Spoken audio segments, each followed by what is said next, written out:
Welcome one and all to your magnificent Monday at the Football Ramble. Oh my goodness, we've had 2 Premier League teams facing off and a load of Championship teams as well. What a weekend, Jim. The Premier League isn't ready just yet. It'll be ready soon, but you've got to say it was a good weekend of football. Well, Marcus, the curtain is raised, isn't it? The curtain has been raised. The showpiece event has taken part. So I suppose, this is very much the keys to the season moment, isn't it? To put it in pitbull parlance. And it didn't disappoint at all, did it? It was a great game. It was Brilliant game. We spoke on Friday, didn't we, about having a suspicion it would be really good, and we were proven right, which I think everyone should acknowledge. And give us credit for. But it was end-to-end stuff at points, and I really enjoyed it. Well, talking of people being proved right, Jim, Vish said that Liverpool would take a penalty shootout defeat. Vish! And didn't they look happy? They were thrilled. They were thrilled with it. And all they thought was, you know what, we got legs into all our attacking players, and, one of the best defenders in the Premier League, certainly in Liverpool's history, looks like he's forgotten how to defend. We'll take that. Yeah. They would have been thrilled by what they saw on Sunday. Yeah, managing to take this Palace side to penalties in what is effectively a cup Not final. An easy feat. No, Man City would have loved that, to be able to get to especially at this juncture, because the CAS verdict hasn't come out, they're the first... At the time of recording. At the time of recording, they are the first English club to technically be in 2 European competitions at once. Yeah.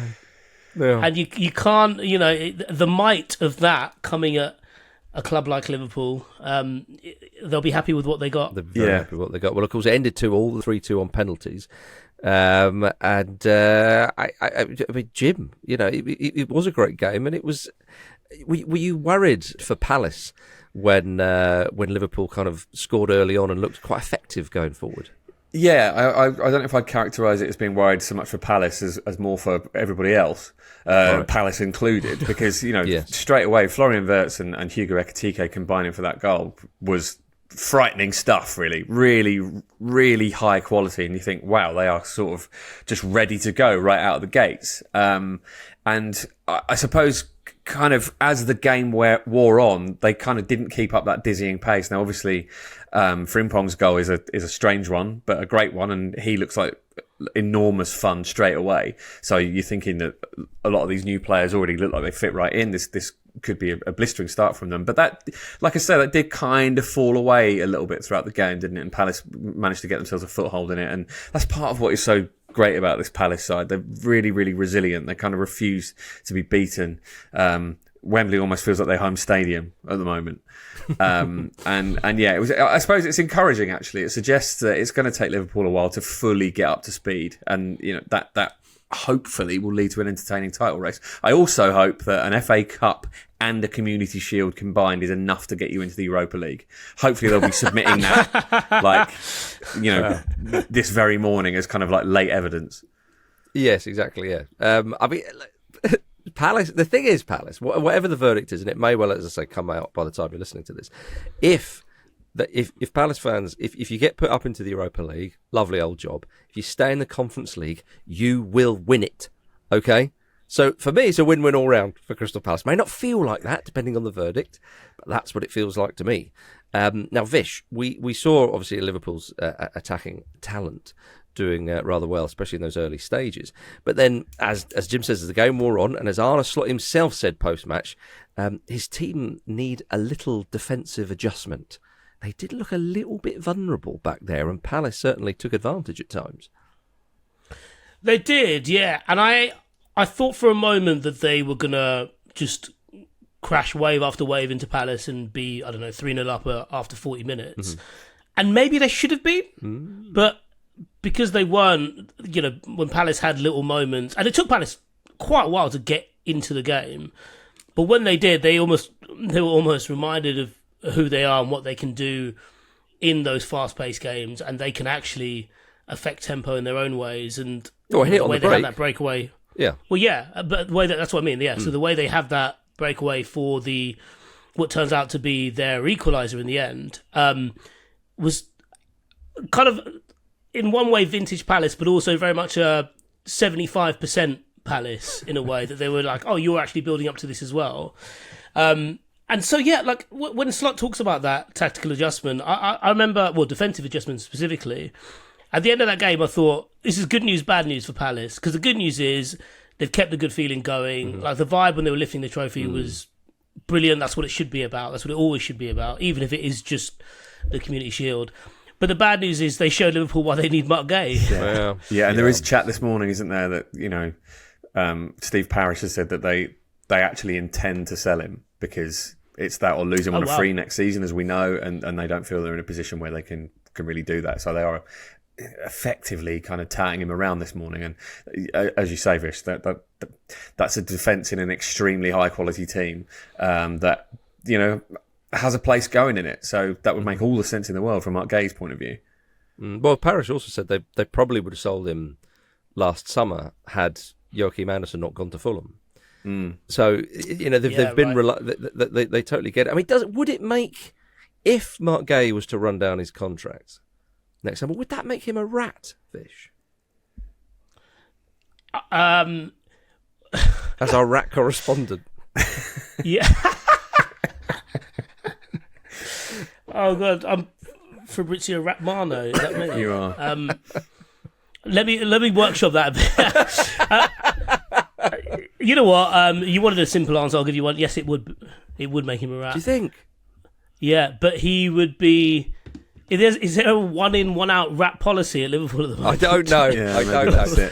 I tell you what, though, if his last 2 games for Palace are FA Cup final victory and Community Shield, brilliant, lovely old job. Yeah, really is a lovely old job. I mean, the window is shutting soon, though. I mean, I suppose in football, deals can be done sort of quite quickly, but he would be a huge loss. There's no two ways about that. However, he wasn't a huge loss in the end of this game because he goes off, Justin Devaney comes on and smashes home the winning penalty in what was quite a poor penalty shootout, really. What was it? 3-2 and only 5 goals scored, Jim, but it was a dramatic one. Well, you say it was a poor penalty shootout, Marcus, but I would argue that it was actually a pretty good one because Dean Henderson made 2 pretty good saves there. Now, the McAllister one was excellent. Elliot's penalty wasn't great, but I think that contributes to it as a spectacle, and I really enjoyed it, actually. I was surprised that Ezza's wasn't retaken.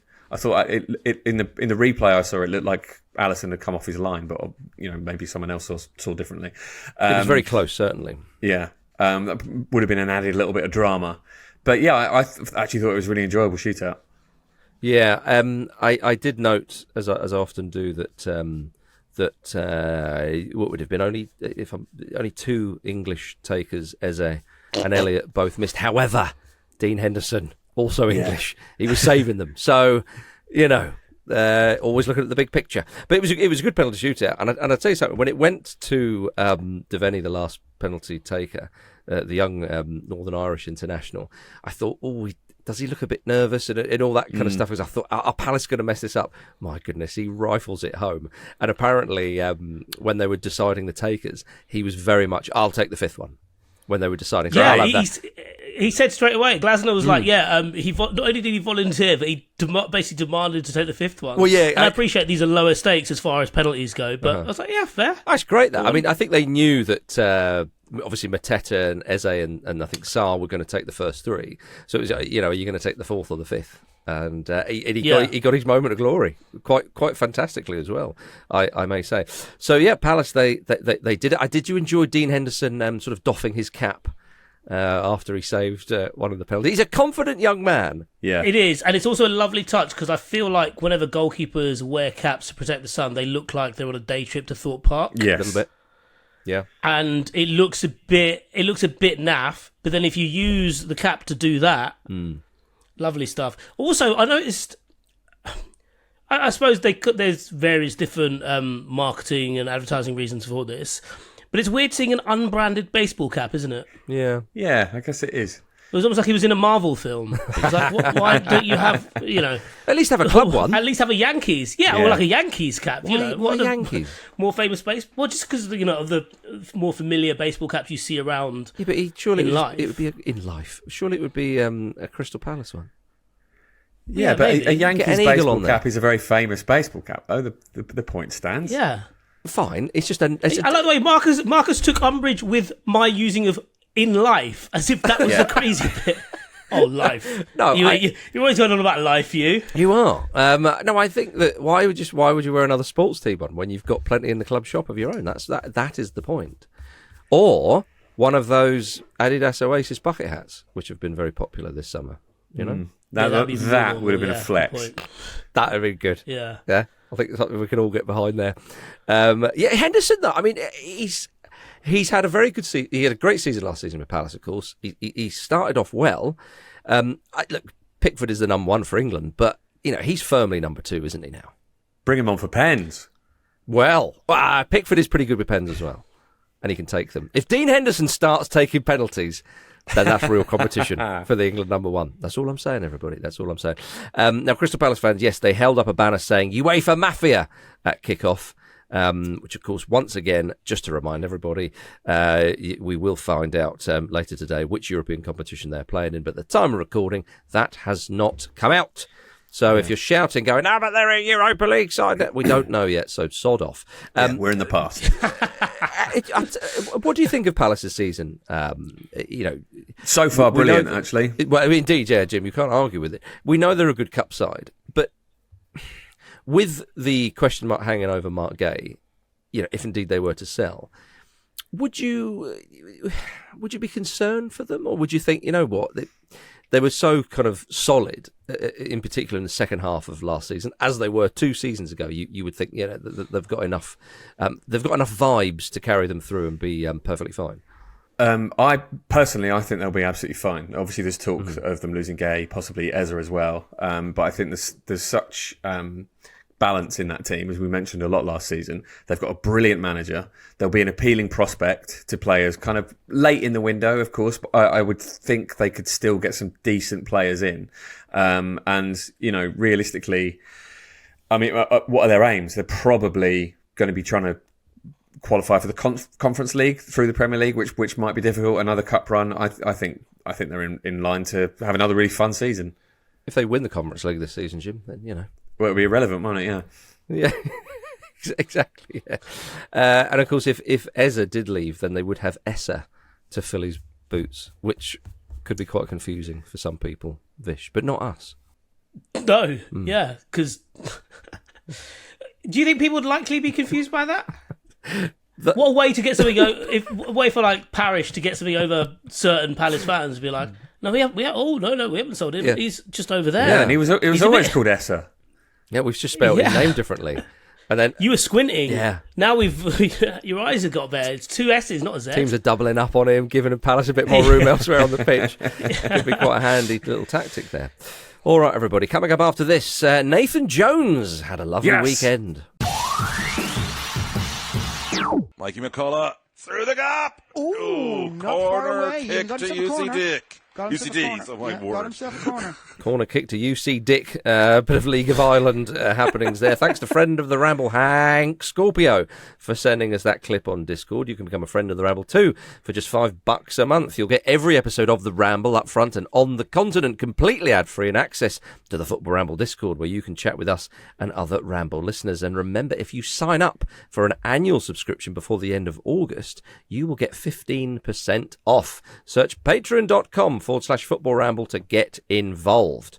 Now, Jim, we've got a bit of correspondence and it's heading your way. This is from Ratboy Slim on Insta, who asks this: can Jim explain how he got bitten by a fucking deer the next time he's on the pod? Bloody outrageous that was skipped over. The world needs to know so we can be prepared. Excuse Ratboy Slim's language, but yes, Jim, can you explain how you got bitten by a deer? You mentioned this and we foolishly moved on from it. I've always got time for Ratboy Slim, despite this being my first interaction with him. But yes, so I was in Japan, and there's a place called Nara, And in Nara, there are lots of tame deer who come down from sort of like nearby hills in the daytime to this place where they have the largest, I think, wooden structure in the world. It's this old temple, and the monks that tend to the temple have been looking after the deer for a long, long time, like hundreds of years. So it's become this strange thing where they come down every day, and it's a tourist thing now. So you go along and you get to the front of the park, and a little old lady will sell you a bag of what I can really only describe as deer biscuits. Yeah, deer. Oh, I'm going off to see the monks and getting my deer biscuits, Jim. Yeah, all right. Yeah, exactly. Yeah, none of this is a euphemism.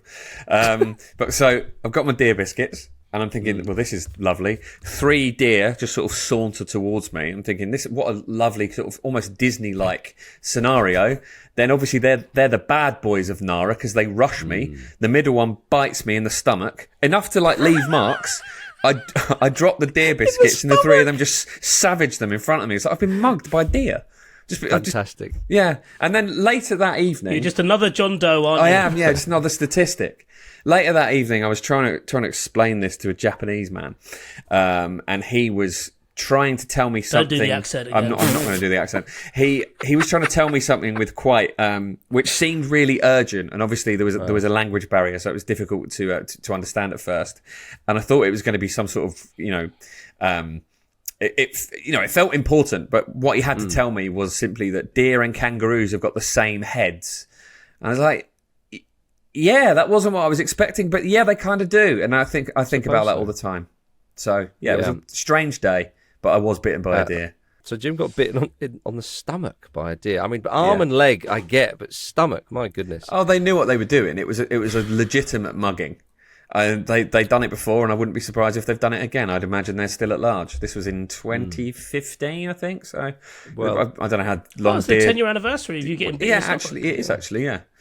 Well, I mean, if anybody's been bitten by a deer or an animal which you wouldn't expect to get bitten by, then do get in touch with us, of course. Show at footballramble.com or at Football Ramble on socials. But I do encourage anybody, if you are approached by a deer, then don't mess around. Don't wait to be attacked. Give it a good old hook round the chops. Now, the Championship returned on the weekend. Sheffield United lost 4-1 to Bristol City. Yeah. I didn't see this coming, Vish. Did not see that coming. It was a lovely quality game, though. From Bristol City's point of view, yes. But the first 30 minutes were class, and then Tell that to Ruben Bristol Sellers. City just kept. Yeah, I will do. Yeah, when he was outside. Is that what he was saying? The first 30 minutes was brilliant, lads. Brilliant. No, All that of was great. Look, we should just be happy to be a part of it, you know? Look, everyone's going home happy, not our fans, but, a lot of them are. Yeah, I mean, you did say on Friday that Sheffield United would be happy with a 4-1 defeat at home to Bristol City. Well, I said 3-1. Did you? I said they'd be happy with a 3-1 defeat, a high-quality 3-1 defeat, and everyone's happy at that point. Yeah. Well, because you wonder what might have been. Yeah, I mean, Ruben Sellers' first game in charge of the Blades after replacing Chris Wilder, of course. He did a Phil Brown, didn't he, at full time? He gave his players an angry team talk on the pitch after the game. Usually doesn't bode well. We don't have many examples of this, Jim. To the point of a Sheffield United fan phoned up BBC local radio and he's asking for Sellers to resign after just one game.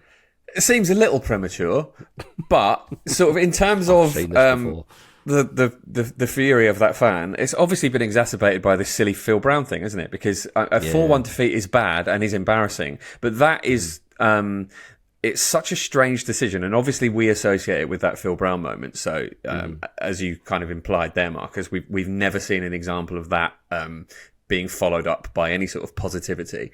But it seems it's a silly way to try and assert your authority, because you're also trying to shame your players in public, and obviously they won't have had that long together. And it just seems a really desperate thing and a really, really kind of poor misjudgment from Sellers. And the potential is to create an immediate rift between you and the players, and obviously maybe he's that kind of manager where he wants them to be a bit scared of him. We don't know, but I cannot see how that could possibly have made the situation better. Yeah, would you concur, Vish? I would, yeah, but as Jim says, you're kind of setting your stall out early in that regard, because you're the one thing he wants to put across there is that he's a disciplinarian, and he doesn't need to do it in that way. And yeah, it is misguided, and it would probably be something that we reflect on, constantly, actually, throughout the season, and maybe even when he gets sacked later this season, if that is the case, because as Jim said, you're creating an us versus them mentality when it's us, the coaching staff, and them, the players. Yeah. But we should say as well, how good was Scott Twine's free kick to get it going? Lovely goal. And kind of a lovely moment in like ball hitting sport where the first person who knows it's going in, who knows the contact is perfect, is the guy who's done it. Because he's already wheeling away when everyone is looking at the ball going in the goal. And just that lovely kind of little side foot technique as well. Just glorious. Yeah, delicious. Yeah, so great start for Bristol City, bad one for Sheffield United. And of course, staying with Sheffield sides, things are even worse at Sheffield Wednesday, of course. They apparently are going to get a points deduction for not paying their players on time. Chansiri, the owner, is still trying to sell the club. Players are said to be told that a deal will happen soon. Some players could walk away from their contracts. They've only got 15 full first-team players in the squad at the moment. The one tiny little positive would have been a result at Leicester City. They lost 2-1 late on. The current manager was pleased with the performance, but so many fan protests before the game. They came into their seats, 5 minutes after kick-off to again show their disgust and protest at Chansiri. There was the old plane flew over. The plane protest was there. Leicester fans were applauding the Sheffield Wednesday fans in solidarity, which was good to see. It's still an absolute shit show at Sheffield Wednesday. And the whole footballing community should feel, and I'm sure does feel for Sheffield Wednesday fans, the hope was, and it didn't seem to be much to kind of hang a hat on, that a deal would have been done before the season started. The points deduction will happen, which is a great shame, and that will handicap them severely. Many people tipping them to be relegated. But Chansiri's still in charge of the club, and they are desperate to get that man out. I mean, it gets to the point now that John Textor's name was being linked. It seems sort of very tenuous as well. But Jim, like, such an awful situation. Your heart goes out to them.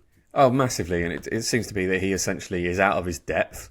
Thought he could make this work in a way that he obviously can't. Is still deluded about how much money he should be commanding because, he's essentially devalued his own asset, but seems to stubbornly think that it's worth a lot more than it actually is because of his poor leadership. And yeah, you do feel for them because past the protests and past raising the temperature of the fury, there isn't a huge amount that you can do, right? You just got to keep at it and keep at it and essentially just make sure he's doing his admin, right?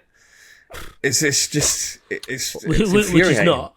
Yeah, well, make sure his brochure is particularly good in trying to sell the damn club. I mean, Everybody knows it's up for sale. Everybody knows the situation. As I say, you're trying to attract people to buy a club which is a sinking ship at the moment. It's a huge club with massive history and tradition.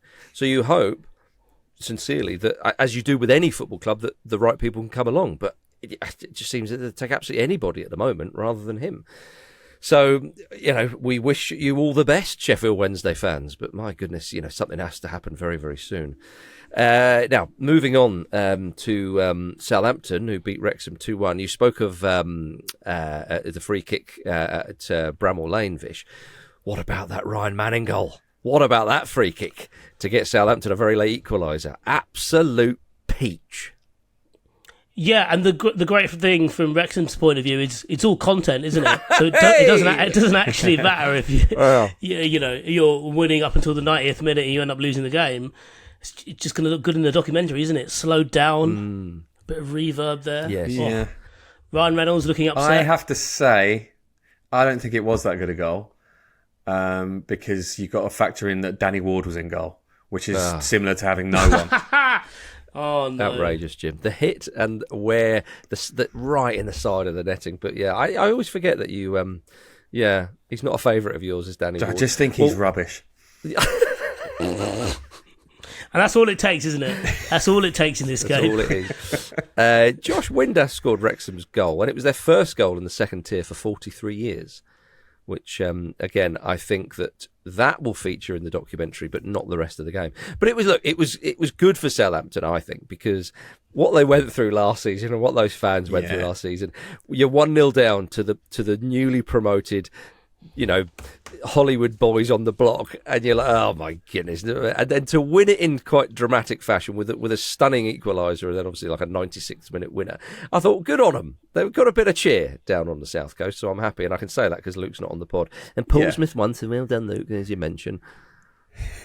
So everyone's happy on the South Coast. We're broadly in favour of Southampton doing really, really well on this podcast, aren't we? Generally, for one reason as and one reason only.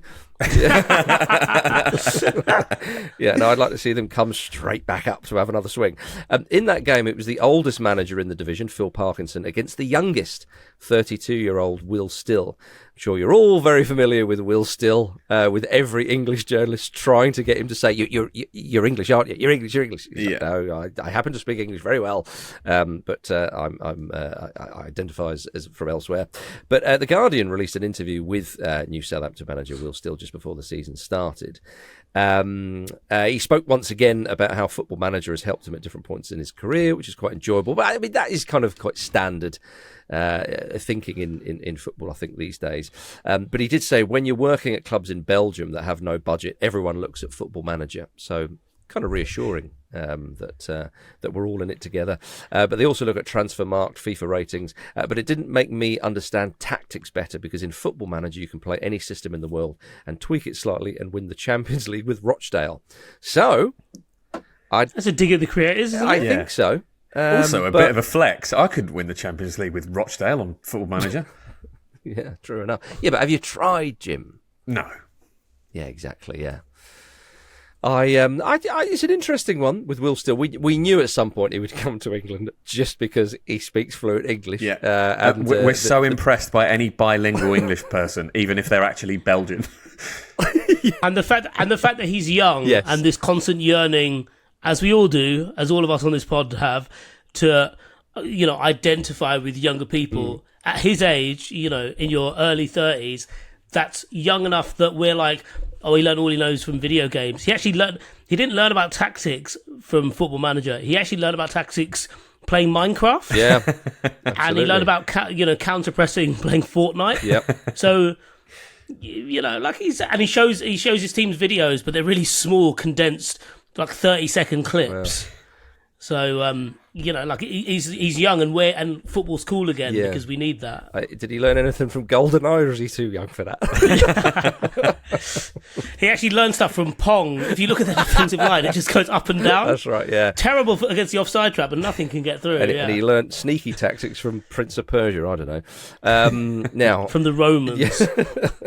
Now, former Southampton manager Nathan Jones had a good weekend in the Championship. His Charlton side scored a 94th minute winner to beat Watford at home. Of course, Watford, the home of Football Manager. He celebrated by running down the touchline and beating his chest. Come on, Jim. Yeah. The big celebrations are back. The big dog's back. To be fair, it's the first game after promotion, right? So there's a reason for a sort of euphoric outpouring of emotion from Nathan Jones. I mean, he doesn't tend to need much of an excuse. I, for one, am all for it. I hope to see more of him, because I can't look away from that lunatic. Yeah. I'm glad that he's kind of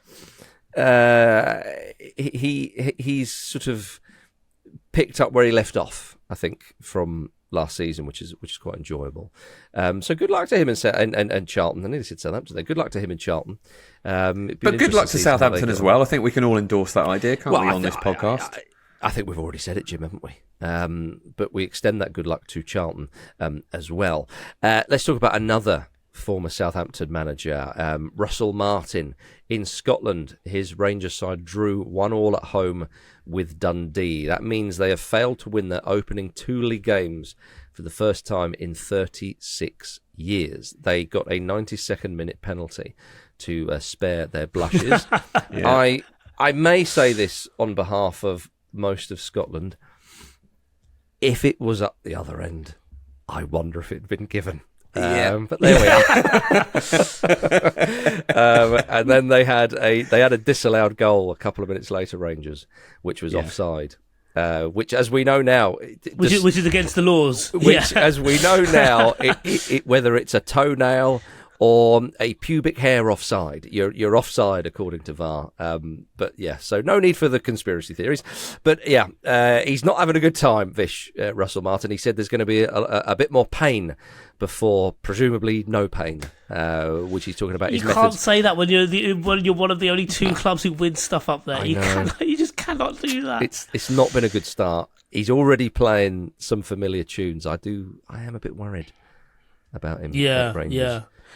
I suppose it's a good example of why when you go up to Scotland and coach one of Rangers or Celtic, the language you use is so important. Yes. Like, you don't talk... They're probably, and obviously I'm specifically being wise after the event here, but there is a way of talking about it that's almost like, we're going to play the best football that has been in the Scottish Premiership for however many years, and you sell it that way as like a stylistic change. You don't talk about the teething problems that will get you to this stylistic change. Yeah. Well, he is now. Yeah, so that's just not good. Yeah, and he shouldn't, and I'm saying, Marcus, he shouldn't have done that. Right. Yeah. Well, they From literally my bedroom, I'm telling you, he shouldn't have done that. yeah. Well, Rangers down in 6th, but of course, top of the league. It's the magnificent Gary Bears. Lovely victory. Which is where they'll stay come the end of the season, obviously. I'm telling you now, they're in for a title race, Celtic, with Hearts this season. It's happening. It's happening. Right, let's go for a break before I say anything else silly. Coming up after this, there is a new addition to the Manchester United bomb squad. Welcome back to the Football Ramble, everybody. Yes, it's time to turn our attention to Manchester United. Vish, were your cockles warmed when David De Gea came out at Old Trafford as Manchester United took on Fiorentina on the weekend? They were, yeah. It was all told quite an unsavoury end for a goalkeeper who gave United a hell of a lot. So it was nice to see the reception he got. It was nice to see how happy he was to get that moment. There was obviously these clips that came out. I think Fiorentina put them out actually of meeting up with Sir Alex Ferguson again. That was very sweet, especially because he's just an old man now, and it's like meeting your granddad for a coffee. And that was very nice. Obviously, it's nice for him to keep up his penalty shootout record and give us one this time. He was taken off. Oh, he was substituted actually, wasn't he? 87 Maybe minutes, Fiorentina knew that and they thought, right, let's take him off so we can win this, but they didn't. They lost 5-4 on pens after 1-1 in normal time. But he was given a great reception though. He was, yeah. I mean, he was a brilliant player for Manchester United. I mean, even through the shit, he was Manchester United's player of the season consistently because he was the one, shit was getting through, but he was still pushing the door up and, trying to maintain some semblance of respect, ultimately. Yeah, incredible though that he essentially took a gap year and then got back into football, and he's now playing. We paid him a shitload, to be fair. We paid him a fucking shitload. Yeah, well, okay, fine. But I mean, in terms of... Yeah, he wasn't doing bar work on that gap year, was he? Yeah. Well, anyway, he's doing well at Fiorentina, and they're I think he signed a new contract now. So well done him. Now, what about Manchester United though? Was it nice to see Mason Mount played up front in a false nine role, Vish, with Rasmus Højlund on the bench? I mean, it was nice to see him played. Yeah. Yeah, Benjamin Šeško in the stands, but surely Rasmus Højlund. I mean, that's he's been told that he needs to leave the club. Really, that he's surplus to requirements, which is something that we've known for a little while. I feel a bit sad for him because when they played that pre-season match, was it in Chicago? He was very clear in his post-match press conferences or post-match comments that he wanted to stay and he wanted to fight for his place, and it's just seemingly that's just not the situation for him at Manchester United, Jim. Yeah, I mean, it would seem to be entirely about clawing back some money from some of the players and they're not extracting any other sort of value from. And I suppose Højlund is probably an easier sell than Joshua Zirkzee, but I would also argue he's probably a better squad option than Joshua Zirkzee. How do you feel about that, Vish? Obviously, you watch them more closely than I do, and obviously Zirkzee was only there for a season so far, so perhaps he needs a little bit longer to bed in. Yeah, I think if you look at the system Manchester United played against Fiorentina on the weekend, that is better suited to someone like Zirkzee when you've got Cunha and Bumo running off him. I have a lot of affection for Højlund. I think it was quite unfair what was asked of him, really. It was a lot too soon for a young striker coming to a league that he didn't know, who actually hadn't even really grown into the striker that he may turn out to be. Like there were a lot of green shoots, there was a lot of potential and promise, and you're coming to the place where no one really develops, and you didn't necessarily have a defined role. And it clearly got to him, and the more he had to play because of the lack of options, the more you could see his confidence waning. Obviously for his sakes, it should be, he should go out and go to somewhere where he will enjoy playing. There's obviously a lot of talk about a return to Serie A and things like that. But I think ultimately, like, if it ends up being a loan with a big chunk of money at the start, then Manchester United should take that, because, I don't know, he's so young, you never know, really. You see a lot of these players that end up leaving Manchester United and actually enjoying their football and actually progressing in their ability as well. So he's definitely one I'm curious to keep tabs on, regardless of whether this is a permanent departure or not. But I suppose, to go back to answer your question, Jim, I think Xerxes is a better squad option, showed a lot more than Højlund, though I appreciate you'd often want a different profile of forward rather than a lesser version of what you might have. But that's just my opinion anyway. Yeah, well, we'll soon find out how the Manchester United front line is going to click, because obviously we're straight into the season next weekend,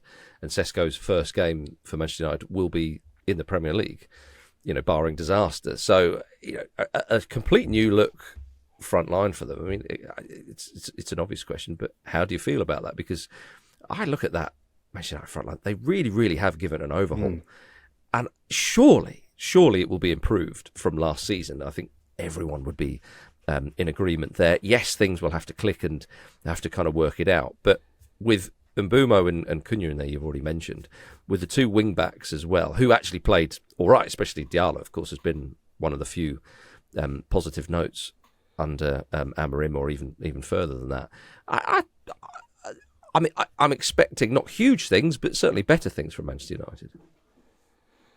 Yeah. I don't know. I couldn't put a position on that for you, but without a doubt, I think we talked about this on Friday, but all the noises coming out of pre-season was of a shift in the culture and a change in the attitude, and you're only really going to see that on the pitch. But if you've got players who work hard, like someone like Mbumo does, and certainly Cunha does going forward, when he's got the ball at his feet, then that's kind of what I mean. That's almost why they play Mount in that position on the weekend. It's for it's more for off the ball rather than on the ball. He's had a summer now, hasn't he? And I appreciate they've travelled every which way as teams often do in pre-season, but he's had the summer. He's had exactly what he's wanted. He's wanted time on the training field, and we'll see how that pans out over the next month. No excuses. Yeah. There aren't any, are there? They couldn't be. There are fewer excuses now than they ever were, and that's even after United spent 1.5 billion. So, fair enough. Well, let's turn our attention to Manchester City. Their new signing, Tijani Reinders, scored a brace in a pre-season friendly victory over Palermo. They spelt his name wrong on the back of the shirt, Jim. Poor admin. It is very, very poor admin. Tricky name to spell. It is a tricky name to spell, but it is a big part of your job, isn't it? When printing the names on the shirts is on you. Do you think they're doing it for their charges reason? They're like, look, you claim that we should have been better at dotting the I's and crossing the T's. Well, look at this. We're clearly not good with our I's, Eyes are all we? over the shop. We've put in an extra I. We're so confused. See what you're doing to us? Yeah.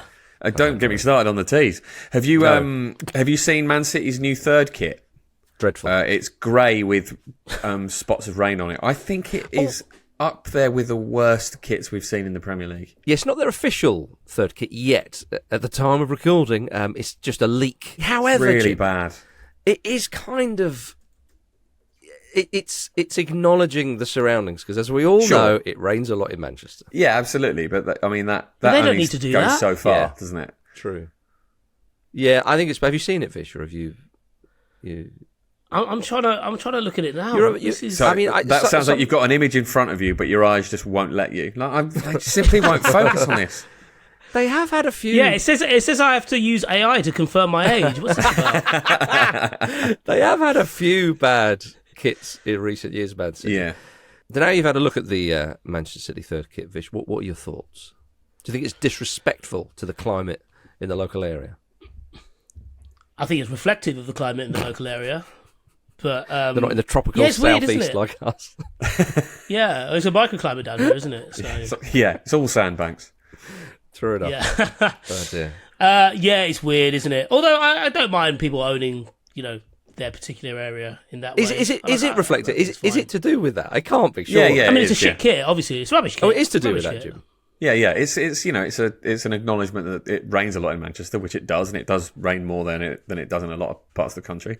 I've often said the west side of the island gets more rain, and when I say I've often said that, it's not an opinion; it's fact. Okay, I'm not constantly driving from one side to the other, going, it was raining there, it wasn't raining over there.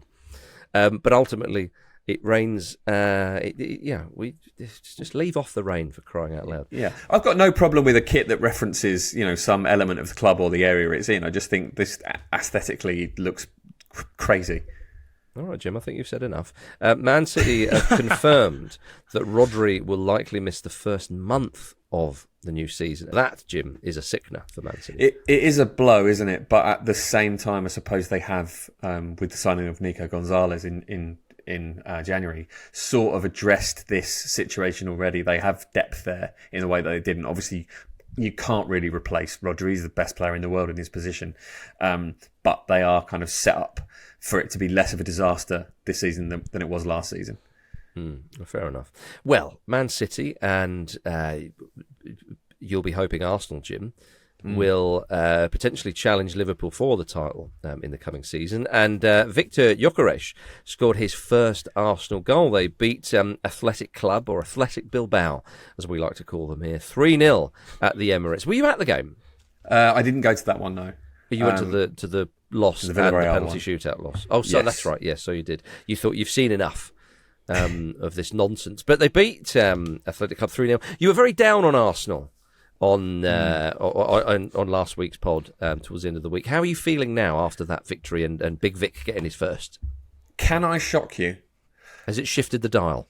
We are so back. Yeah. We are so back. No, I think right. generally, I was down on Arsenal's title prospects on the show on Friday, and my broad feeling is that plugging the gap between Arsenal and Liverpool based on last season, I think is still going to be a bit too much of a stretch. But if you'd given me the opportunity to create a set of circumstances within a result, I'd have gone for it. Pretty much exactly what happened. A clean sheet. Defensively, they looked a lot more strong. Obviously, the first choice midfield of Rice, Zubimendi and Odegaard started the game for the first time. That looked very good. Gyökeres getting a goal and getting a header. I don't think he scored a single header last season, and that's been a criticism of him. That's obviously great as well. And Kai Havertz coming on, scoring the type of goal you'd actually expect Gyökeres to score. So he's obviously, hopefully got the fire in his belly and something to prove. And yeah, in terms of preparation, that was ideal. Excellent. Well, gentlemen, I'd like to finish today's pod with something that appeared on Facebook the other day. A Nottingham Forest shirt with Gibbs Snake 10 on the back was up there. Vish, they've gone for snake rather than rat. Is it because you're a rat if you leave when your contract runs down, but you're a snake if you try to leave but stay? Is this what we're going with? No, I think it's like the Chinese calendar. I think Right. 24-25 was the season of the rat. Yep. And 25-26 is the season of the snake. Uh-huh. And then I think 26-27 is the buffalo. Right. Oh, Yeah. okay, so something to I live think with. that's basically how it works. Do Buffalo migrate? It's a bit like a transfer, isn't it? yeah, I suppose so. I wouldn't know, mate. I haven't got any friends who are buffaloes because they're fucking snakes, a lot of them. So You classify us as colleagues, don't you? Just Yeah. to be clear on that. yeah, well, yeah, not buffaloes, certainly.